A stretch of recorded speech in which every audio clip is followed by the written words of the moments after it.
Just wanted to point something out. It left my mind. No, it's all right. I was going to say, speaking of just the type of wrestler you are, we always, Ben Brown always will curate a bit of the warehouse here for, of course, behind you. You don't see it, but there's John Cena's Never Give Up shoe. It just says give up. Very good. It, yeah. Very accurate.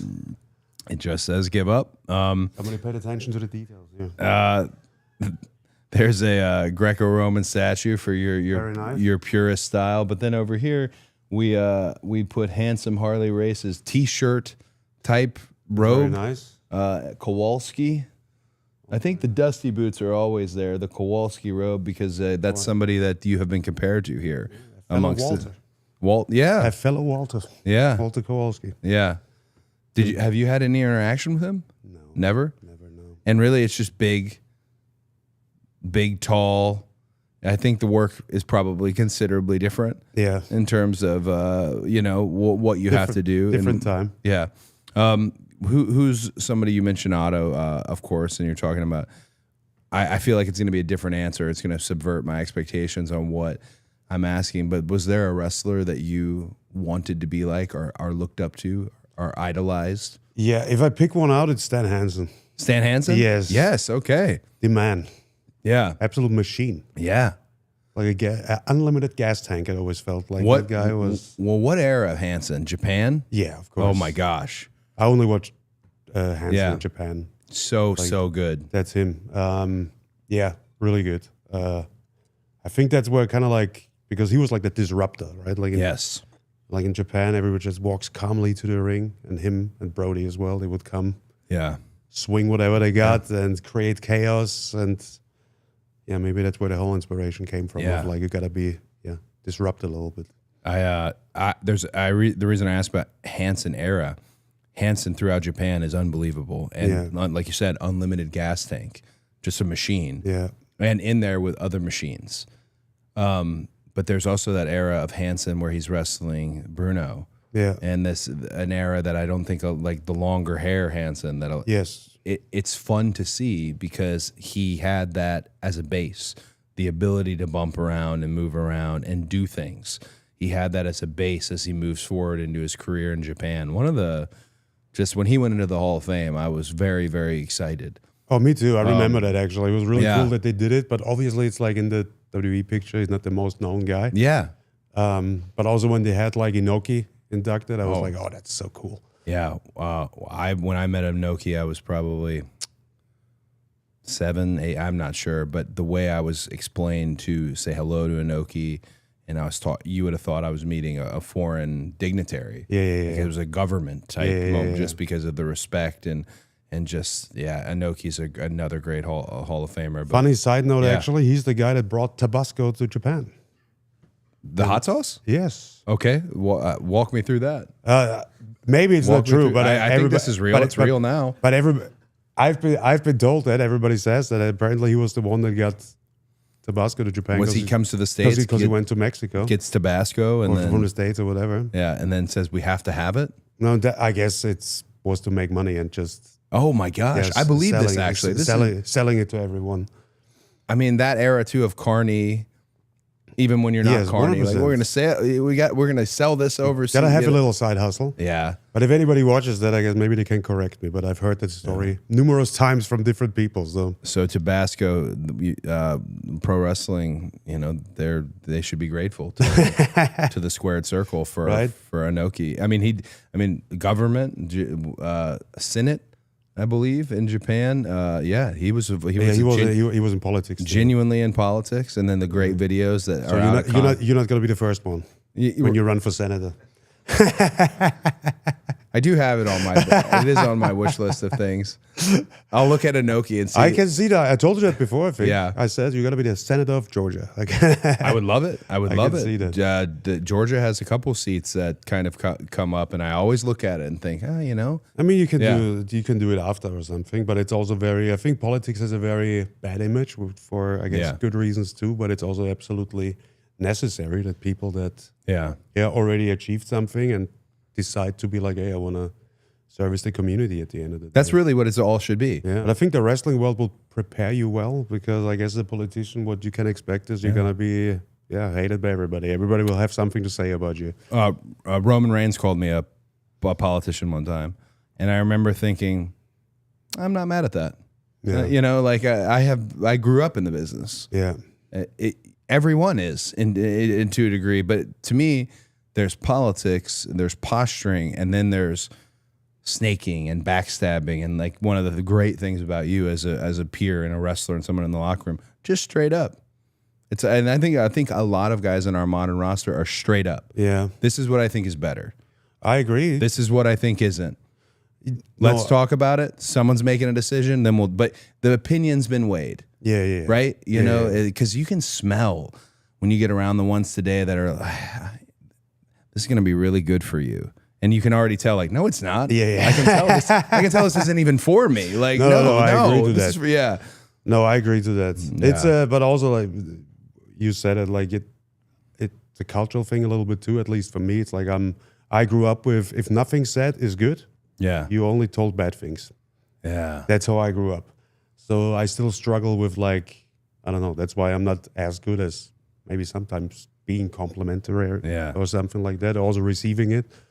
And I think, but being also the upside of that, being straightforward is good, because it gets you where you want to go quicker, I feel like.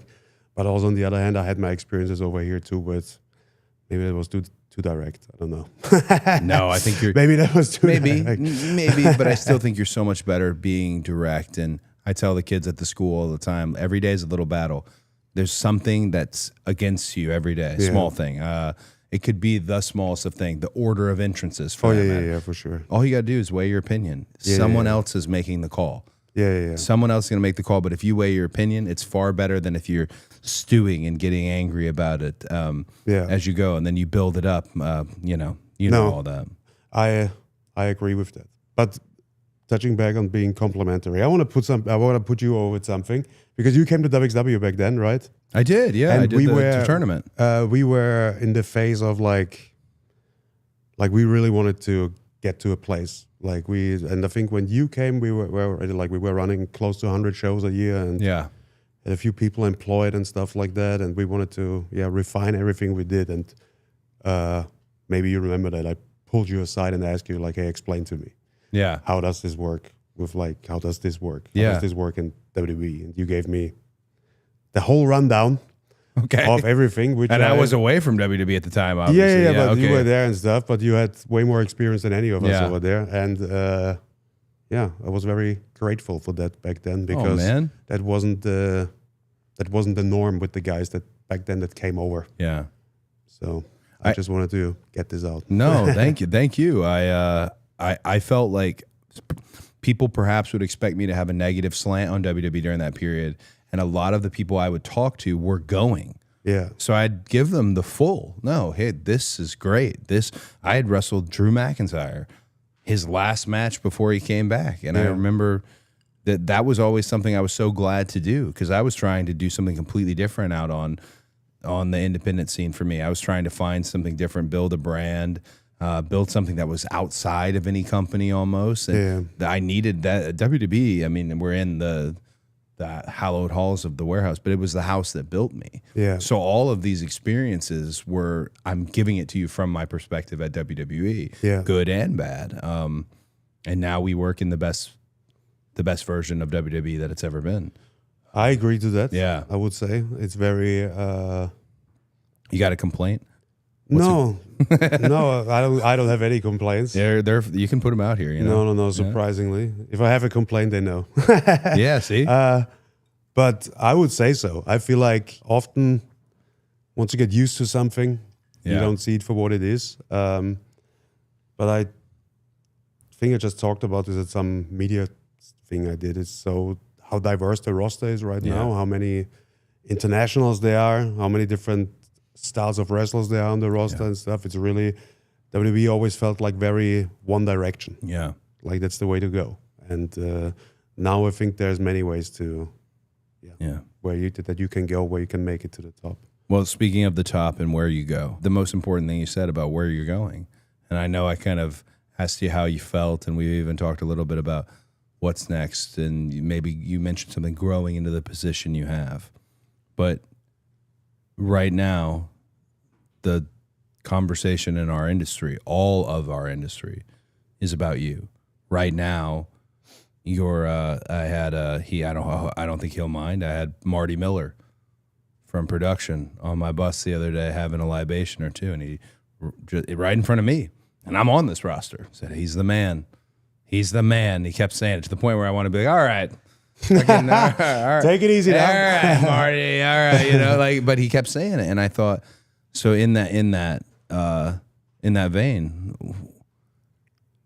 coming onto TV after beating John Cena and letting the world know how you felt, and that, as you said, he tapped out and smiling a great deal, and really letting the whole world know you did what you said you were going to do. How does it feel? Is there someone else in the crosshairs, or are you in the crosshairs of everyone else now? Because again, you may not know this, and again, in the spirit of this conversation, straight up, many guys at the ring now look at you and say, cool, I want to be the one to get the receipt. I want to be the one to pull the Tyson for Ali. I want to be the one to come back. There's also a whole young generation of people who are mad. They don't even know how to process how mad they are. What's on your plate? Or are you fielding the offers now? See, no, not really. It's like whoever is there, kind of, and I take it from there. But you touched like on there's a whole younger generation out there too, where it's like, because obviously you review your position in the company and all of that stuff. And it's like, hey, what is there? And obviously there's like Roman that's here for long, and Brock that had that spot for such a long time. And I feel like where I want to get to is like, I don't know, be able to get into that spot. Yeah. But then wrestle Ilya in that position. Sure. And have great matches with Bron down the line in that position. Have great matches with Oba. There's many more of them.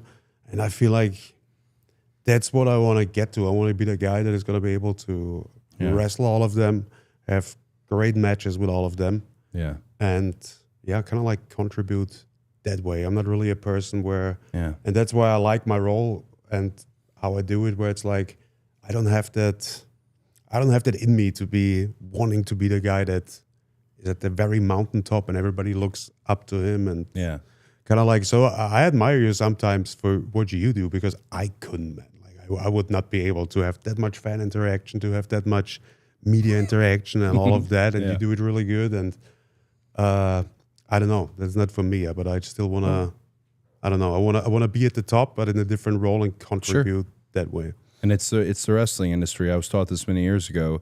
The reason we shake hands at nauseam backstage is because we need one another. Oh, we do. The marquee says two names. John Cena's retirement match wasn't against nobody. Yeah, we are relying on one another, and I think we do it differently. But in the spirit of transparency and being the man, hoping that I can be the man, and just wanting to be. However you do it, different or not, good luck to you, and I look forward to it. Cheers. Cheers. Thank you. Cheers. That is actually a very tasty drink. Bailey's a good bartender. Very good. And Wheatley American Vodka. We do love them. So we need one each other, you said, and that's 100% true. I just had an interview too. It's like that whole pro wrestler, sports entertainer, blah, blah, blah. And I said, no, I'm glad like all the other guys are there, like Jey Uso, or even like John is the way he is and stuff like that. Because otherwise I couldn't exist. Like if everybody would be like me, I wouldn't stand out. Yeah. Then that would be a big issue. So it's good. Yeah. It's good the way it is. And like you said, we need one another. And I didn't ask about Jay. Yeah. Because I won't ask about Jay. Why? It's been a pleasant conversation. You and Jay and WrestleMania. Oh.